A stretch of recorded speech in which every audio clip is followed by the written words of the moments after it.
The UN's Middle East envoy, Tor Vinnesland, has been meeting Hamas leaders in Gaza as part of efforts to calm a dangerous escalation between Israel and the Palestinians. A general strike has been called across the Palestinian territories in response to Wednesday's Israeli raid in Nablus that left 11 Palestinians dead and more than 80 injured. Well, let's speak to Nader Hashemi, who is the director of the Center for Middle East Studies at the University of Denver. Nader, it's great to have you on the programme. Now, we've got the UN Middle East peace envoy meeting Hamas groups in Gaza. A few weeks ago, he warned that the situation was on the brink. What does that mean, and what's your assessment of the conflict there?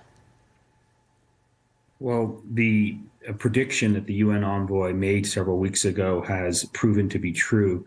As many of your viewers might know, yesterday there was a major upsurge in violence. 11 Palestinians were killed in Nablus in the West Bank, over 100 injured when Israel sought to attack a group of militants who they claim were planning violence against Israeli civilians. So we're in this cycle of a major upsurge in violence between Israelis and Palestinians. But I think the source of the problem here is not really in Jerusalem or in Ramallah.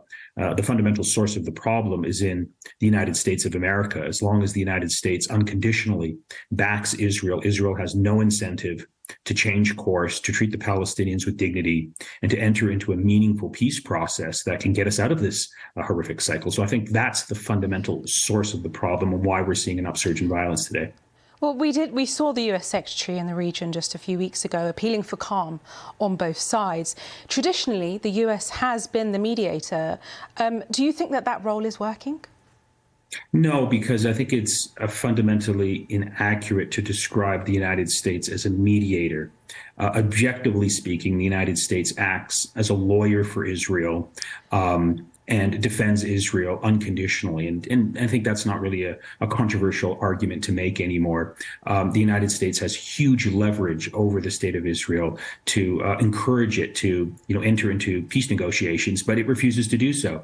And that's a bipartisan position in the United States. In fact, this issue was actually discussed during the last presidential election when Bernie Sanders, the Democratic senator, suggested that the United States should use some of its leverage to sort of pressure Israel to change course. And when Joe Biden was asked what he thought of Senator Sanders' suggestion, he said that it was, quote, totally absurd and outrageous. And so as long as that's the position of the U.S. government, Israel has no incentive to, treat the Palestinians with dignity and to change course. And so I think that's the fundamental stumbling block. And, this talk about the United States being an honest broker is really, I think, a misrepresentation of what's going on. So, Nader, where is a possible path through here where both sides can come together and sort out some sort of peace deal, very briefly?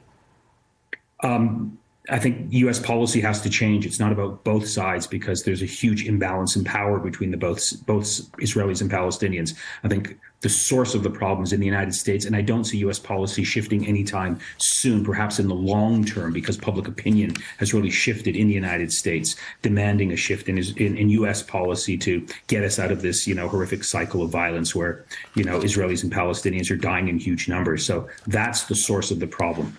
Nader Hashemi, thank you for your time.